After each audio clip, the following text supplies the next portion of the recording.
내 찬양 하나님께서 기쁘게 받으신 줄 믿습니다. 영광의 박수 올리겠습니다.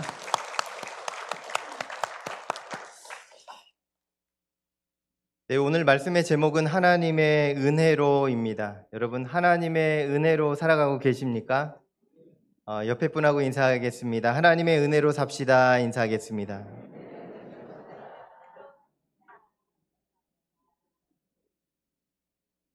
네, 우리가 은혜라는 것을 생각할 때 여러분 은혜가 이렇게 두루뭉실하십니까? 아니면 정확하게 명확하게 드러나십니까?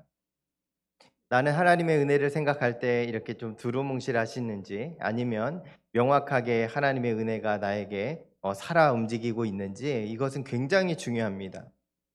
여러분 하나님의 은혜를 기억할 때 항상 떠올리셔야 할 것은 예수 그리스도의 십자가입니다.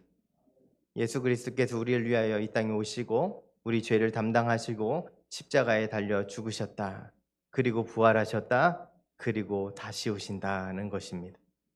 여러분 그 믿음이 없으면 우리는 두루뭉실한 믿음으로 살아가게 될 것입니다. 여러분 오늘도 예수님의 십자가 붙들고 하나님의 은혜를 기억하는 자, 그래서 하나님의 은혜로 살아가는 자 되시기를 간절히 소망합니다. 오늘 우리는 노아가 경험했던 하나님의 은혜와 사도 바울이 선포했던 하나님의 은혜를 같이 한번 묵상해 보고자 합니다. 창세기 6장 8절은 이렇게 기록합니다. 그러나 노아는 여호와께 은혜를 입었더라. 또 로마서 3장 24절은 이렇게 선포합니다. 하나님의 은혜로 값없이 의롭다 하심을 얻은 자 되었느니라. 이 두 개의 말씀은 성경의 앞과 뒤를 이어주는 연결하는 하나님의 은혜의 강물과도 같습니다. 처음과 끝으로 완벽하게 이어지는 하나님의 복음이라 할 수 있습니다. 여러분 노아에게 임했던 하나님의 은혜를 한번 떠올려 보십시오. 노아가 살았던 세상 가운데 악이 가득했고 하나님을 떠난 사람들로 충만했습니다. 그럴 때 하나님이 어떻게 하시기를 원했냐면 이 땅을 쓸어버리겠다 말씀하셨습니다. 심판을 앞두신 하나님께서 하나님의 은혜로 누구를 택하셨습니까? 노아를 택하셨다라는 것입니다. 여러분 여기서 우리가 주목해야 할 것은요. 노아가 잘해서 택함 받은 것이 아니다라는 것입니다. 오직 무엇입니까? 하나님의 은혜로입니다. 여러분 우리가 하나님 앞에 서 있을 때는 여러분 언제나 우리도 하나님의 은혜로 여기 있음을 믿으시기 바랍니다. 그러면요 우리가 신앙생활 잘할 수 있어요.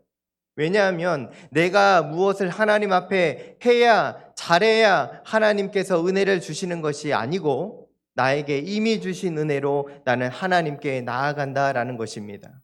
내가 자랑할 것 있습니까? 없습니까? 없습니다. 여러분 자랑하면 안 됩니다. 내가 신앙생활 몇십 년, 내가 어떠한 일을 교회에서 많이 했어도 우리는 자랑할 수 없는 존재입니다. 왜냐하면 하나님의 은혜가 먼저이기 때문입니다. 여러분 은혜가 무엇입니까? 은혜는 하나님의 사랑이요 하나님의 놀라운 섭리입니다. 여러분 세계 2차 대전 당시에 나치에 저항했던 신학자 중에 한 사람 디트리 보네퍼라는 사람이 있습니다. 그는 당시 독일 사회에 팽배해져 있었던 값싼 은혜를 경고했던 사람입니다. 여러분 그 값싼 은혜가 무엇이냐면 대가를 치르지 않는 은혜를 말하는데 그때 당시에 그저 예수님 믿고 천국 가십시오라는 그 선포의 말만 믿고서 회개를 하거나 제자의 길을 걸어가거나 십자가를 따르지 않는 사람들을 향하여 이 이야기를 선포했던 것입니다. 마치 공짜로 받은 선물을 가볍게 여기는 것처럼 하나님이 주시는 은혜를 가볍게 여겼다라는 것입니다. 여러분 오늘 우리는 어떻습니까? 공짜로 받은 선물이어서 가볍게 여겨지십니까?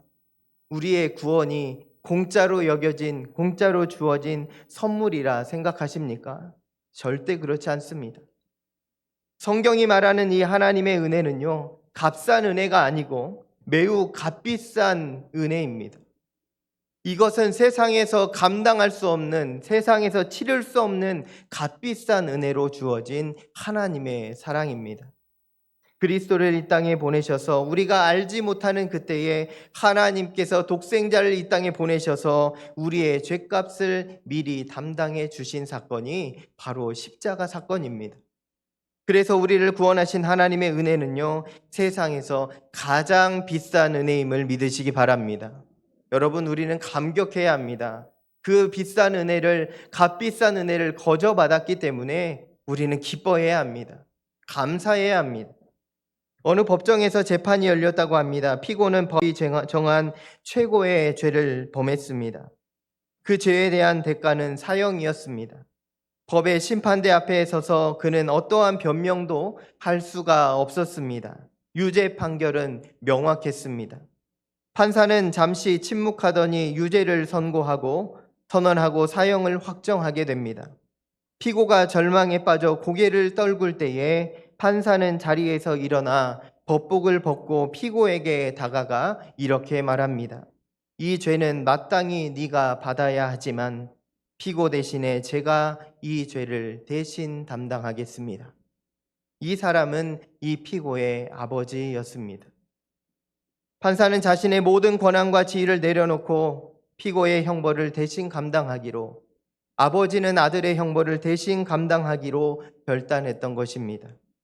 여러분, 바로 이것이 하나님이 우리를 향한 사랑이 아닐까 생각해 봅니다. 우리는 하나님의 법정에서 사형 선고를 받을 수밖에 없는 죄인들이었습니다. 그럼에도 하나님이 먼저 우리를 사랑하셔서 예수 그리스도를 보내주셔서 우리의 죄를 대신 담당하게 하셨다라는 겁니다. 내가 한 것은 아무것도 없습니다. 누군가 일방적으로 하나님이 내가 알지 못하던 그때에 일방적으로 행해 주셨던 놀라운 사랑이 바로 이 하나님의 은혜라는 사실입니다. 오늘 이 시간 우리에게 베풀어 주신 하나님의 은혜, 여러분 깊이 묵상하길 원하고, 이 하나님의 은혜 충만히 품고 세상을 향하여 나아가시는 우리 모든 성도님들 되시기를 소망합니다. 이 시간 노아에게 임했던 하나님의 은혜, 그리고 바울이 선포했던 하나님의 은혜를 생각하며 우리에게 주어진 하나님의 은혜가 무엇인지 깨닫고 그 하나님의 은혜로 살아가는 저와 여러분이 되기를 소원합니다. 첫째로, 죄로 가득한 세상에도 여러분 하나님의 은혜는 있습니다. 창세기 6장 5절 말씀 같이 한번 읽겠습니다. 여호와께서 사람이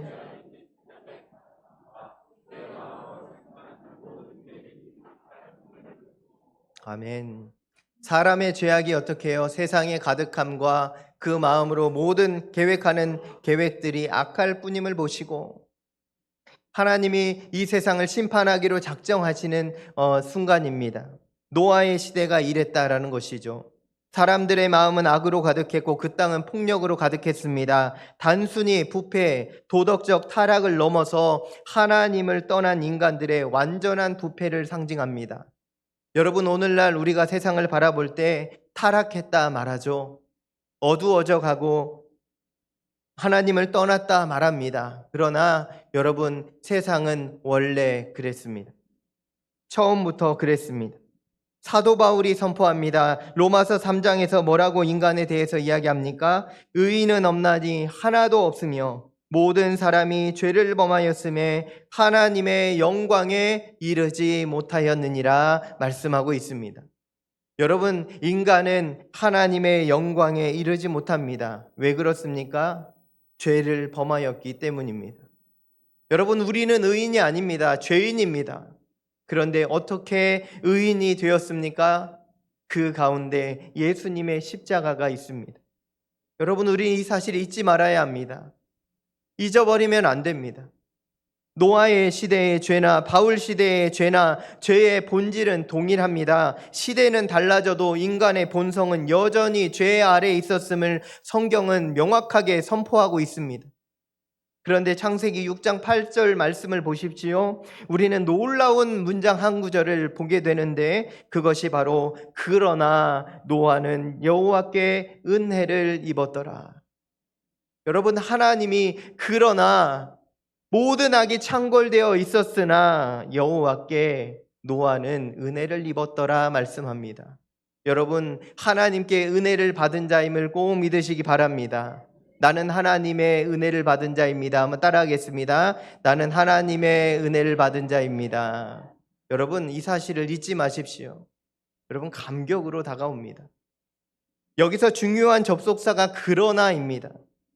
왜냐하면 모든 것이 죄로 가득한 세상 가운데 하나님은 그럼에도 불구하고 그러나 은혜를 주셨다라는 겁니다.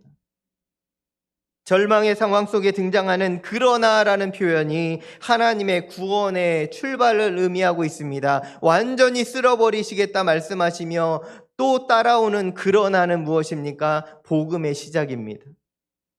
하나님이 마음을 바꾸어 주셨다라는 겁니다. 어느 날 얼음이 꽁꽁한 저수지 위에서 한 아이가 썰매를 타고 있었습니다. 그런데 갑자기 얼음이 깨지더니 아이가 물속으로 쏙 빠져버리게 되었습니다. 아이는 아무리 발버둥 쳐도 스스로 빠져나올 수 없습니다. 절체절명의 위기가 닥친 것이죠. 그때 도착한 구조대원들은 얼음을 깨고 물속으로 뛰어 들어갑니다. 물속으로 뛰어 들어간 구조대원들의 헌신으로 인해서 이 아이는 목숨을 건지게 되었습니다. 여러분, 이것을 우리가 무엇이라 말하냐면 은혜라 말합니다.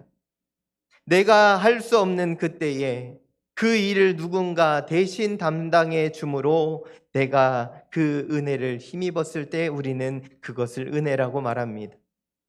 우리의 인생도 이와 같습니다. 우리가 죄의 얼음 밑에서 발버둥 치고 있을 때, 살려달라 외칠 때 하나님께서는 그 깨진 얼음 속으로 직접 뛰어 들어오셔서 우리를 건져주셨다라는 사실을 여러분 잊지 마시기 바랍니다. 여러분, 세상에서 우리가 죽을 고비를 넘기면요, 나를 살려준 그 의사나 나를 살려준 그 사람을 평생 잊지 못합니다. 왜요? 나를 살려주었기 때문입니다. 그런데 여러분, 세상의 사람의 도움도 잊지 못할 터인데, 여러분, 우리의 영원한 삶을 위하여 십자가에 달리신 우리 예수님의 사랑은, 하나님의 은혜는 우리가 잊어서는 안 되는 은혜입니다. 사도 바울은 로마서 3장에서 이렇게 선포하고 있습니다. 그리스도 예수 안에 있는 속량으로 말미암아 하나님의 은혜로 값없이 의롭다 하심을 얻은 자 되었느니라. 아멘. 창세기에서는 노아가 하나님께 은혜를 입었다고 말하고, 로마서에서는 바울이 그리스도 예수 안에서 우리가 의롭다 하심을 받았다라고 말씀하고 있습니다. 즉 노아가 받았던 은혜는 예표적인 은혜고, 바울이 선포했던 이 은혜는 그리스도 안에서 완성된 구원의 은혜라고 할 수 있습니다. 여러분, 성경이 쭉 이어져 오지 않습니까? 하나님의 은혜는 거기서부터 오늘까지 이어지고 있음을 기억하시기 바랍니다. 끊어진 은혜가 아니라 지금까지 이어져 오고 있는 은혜 가운데 여러분이 서 계심을 꼭 기억하십시오. 우리가 주목해야 할 것은 여러분, 그래서 오늘도 하나님의 은혜입니다. 노아 시대에도 바울 시대에도 지금 우리의 시대에도 동일하게 선포되고 있는, 임하고 있는 하나님의 은혜가 이곳에 있음을 기억하시고, 여러분, 예배의 자리에서 하나님의 은혜를 찬양하며 감격하며 감사하는 저와 여러분이 되기를 소망합니다. 네, 둘째로 하나님의 은혜는 순종하는 사람을 통하여 드러나게 됩니다. 창세기 6장 22절은 이렇게 말씀합니다. 함께 읽습니다. 노아가 그와 같이 하여 하나님이 자기에게 명하신 대로 다 준행하니라. 아멘. 노아는 하나님께서 말씀하신 것을 그와 같이 다 준행하였다라고 성경은 기록합니다. 이것은 은혜에서 믿음으로, 믿음에서 순종으로 걸어가는 복음의 이야기를 말하고 있습니다. 여러분, 노아가 방주를 지을 수 있었던 것은요, 그의 인간적인 결단이 아닙니다. 여러분, 인간적인 결단을 해보셔서 아시겠지만, 여러분, 70년의 방주를 짓는 일은 인간의 결단으로 할 수 있는 일은 아닙니다. 하나님께 은혜를 받았기 때문에 가능했던 것이 바로 이 방주 짓는 일이라 할 수 있겠죠. 여러분, 그 은혜가 노아의 마음에 믿음을 일으켰고 하나님을 향한 충만한 결단을 행하게 했던 것이고, 그 믿음이 노아의 손과 발을 움직여서 끝까지 하나님을 향하여 순종해 갈 수 있게 했다라는 사실을 여러분, 우리는 기억해야 합니다. 히브리서 11장 7절은 이렇게 증언합니다. 같이 한번 읽겠습니다. 믿음으로 노아는 방주를 준비하였다. 아멘. 노아는요, 보이지 않는 현실 속에서도 하나님의 말씀만을 붙들며 나아갑니다. 믿음으로, 여러분, 그래서 믿음으로라는 말은 우리에게도 매우 중요합니다. 왜냐하면 믿음이 있어야만 보이지 않는 하나님의 뜻을 향하여, 그 길을 향하여 걸어갈 수 있기 때문입니다. 여러분, 어느 산골 마을에 깊고 넓은 협곡이 있었다고 합니다. 사람들은 그 협곡을 건너가기 위해서 다리를 놓기로 결정합니다. 그러나 어느 날 폭풍우가 몰아쳐서 다리를 공사하는 것이 중단되게 되었고, 다리는 끝까지 이어지지는 못하게 됐습니다. 그런데 조금 시간이 지나서 그때 공사 감독관 한 사람이 이렇게 말합니다. 지금은 끝이 보이지 않지만 여러분, 반대편에서도 이 다리를 놓고 있음을 기억합시다. 여러분, 우리가 끝까지 다리를 만들어 가야만 이 다리는 결국 연결될 수 있습니다 라고 외칩니다. 그러나 여러분, 사람들은 두려워합니다. 왜냐하면 지금 끝이 보이지 않는 다리를 향하여 걸어가야만 했기 때문입니다. 그런데 그중 한 기술자가 그 말을 믿고서 아직 완성되지 않은 다리 위로 한 걸음 한 걸음 걸어가기 시작합니다. 안개가 자욱해서 그 다리가 어디까지 연결되어 있는지 알지 못하는 다리지만 한 걸음 한 걸음 걸어가자 놀라운 일이 일어나게 됩니다. 반대편 다리의 끝이 서서히 보였기 때문입니다. 여러분, 우리가 운전을 하고 갈 때에 이런 일을 종종 경험하게 됩니다. 안개가 꽉 찼을 때 우리는 자동차를 타고 운전을 하면서 나아갈 수 있습니다. 왜 그렇습니까? 보이지 않는 앞이지만 거기에 무엇이 놓여 있다는 것을 믿기 때문입니까? 길이 있다, 도로가 있다라는 것을 우리는 믿기 때문에 그 길을 향하여 안개 속으로 차를 몰고 들어갈 수 있는 것입니다. 여러분, 우리의 믿음은 이런 믿음이 있어야 합니다. 하나님이 연결해 주신 믿음의 다리가 우리 앞에 펼쳐져 있음을 믿으시고, 끊어진 다리처럼 보이는 우리의 믿음의 여정이지만 그 끝에 갔을 때 하나님이 연결하시는 놀라운 은혜의 다리가 펼쳐져 있음을 기억하시고 끝까지 믿음의 길, 그 믿음의 다리 걸어가실 수 있는 우리 모두가 되기를 소망합니다. 여러분, 믿음이란 이런 것입니다. 아직 보이지 않지만 하나님을 신뢰하며 걸어가는 것. 끝이 보이지 않아도 하나님이 반대편에서 다리를 놓아 연결하고 계심을 믿고 계속해서 걸어가는 것, 그것이 믿음이라 할 수 있습니다. 여러분, 그래서 우리 예수님도 그렇게 말씀하셨죠? 믿음의 길을 걸어가려고 하는 제자들을 향하여 뭐라고 하셨습니까? 의심하지 말라, 염려하지 말라 말씀하셨던 것입니다. 여러분, 의심하지 마십시오. 하나님 계시나 안 계시나 의심하지 마십시오. 하나님은 반드시 살아계시고 우리 예수님 반드시 우리와 함께 하심을 믿으시고 그 길을 정진하시기 바랍니다. 하나님의 말씀을 붙드는 자, 하나님의 은혜를 사모하는 자에게 오늘도 은혜는 있습니다. 노아의 순종의 걸음 가운데 하나님의 은혜가 있었던 것을 기억하십시오. 비 한 방울 내리지 않는 뜨거운 햇빛 아래서 여러분, 방주를 만들고 있는 노아를 한번 떠올려 보십시오. 사람들의 비웃음과 미쳤다고 손가락질하는 사람들의 핀잔 속에서 그는 얼마나 힘들었을까 생각해 보십시오. 그러나 그의 마지막은 어떻습니까? 결국 하나님의 영광을 드러내고 믿음으로 구원받는 놀라운 은혜가 그에게 주어졌음을 기억하시고, 여러분, 믿음의 싸움에서, 영적인 세상 가운데 믿음의 싸움에서 승리하는 여러분 되시기를 바랍니다. 여러분, 노아는 율법 이전의 사람이었습니다. 그럼에도 불구하고 하나님의 은혜를 받았는데요, 오늘 우리는 은혜의 시대를 살고 있습니다. 예수 그리스도의 십자가로 이미 구원받은 우리의 삶을 하나님 앞에 전적으로 드리며 오늘도 구속하신 하나님, 나를 구원해 주신 하나님을 찬송하며 살아가는 저와 여러분이 되기를 소망합니다. 혹시 여러분의 삶에 끝이 보이지 않는 다리가 놓여 있으십니까? 오늘도 걱정하면서 교회에 오셨습니까? 이 문제 하나님 해결해 주시지 않으면 너무너무 어렵습니다 라고 간절한 기도의 제목을 가지고 나온 분이 계십니까? 그 끝에 연결되어 있는 하나님의 다리가 아버지 하나님 안에, 은혜 안에서 여러분 보여지는 은혜가 있기를 소망합니다. 보이지 않아도 한 걸음만 내디드라, 제발 좀 내디드라 권면하시고 부탁하시는 예수님의 음성을 여러분 이 시간 들으시기 바랍니다. 오늘 노아처럼 믿음으로 순종하는 자 되어서 그 순종이 우리의 믿음의 증거가 되어 그 믿음으로 하나님의 은혜를 이루어가는 저와 여러분이 되기를 소원합니다. 네, 셋째로 믿음으로 사는 자는요, 하나님 앞에서 의롭다 하심을 얻게 됩니다.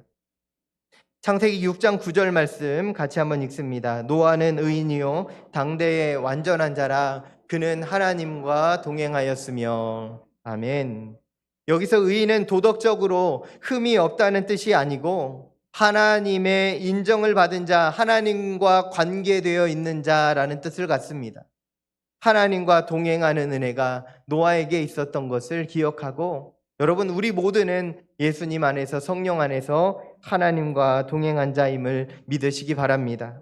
사도 바울도 로마서 3장 21절 22절에서 이렇게 선포하는데요, 같이 한번 읽습니다. 이제는 율법 외에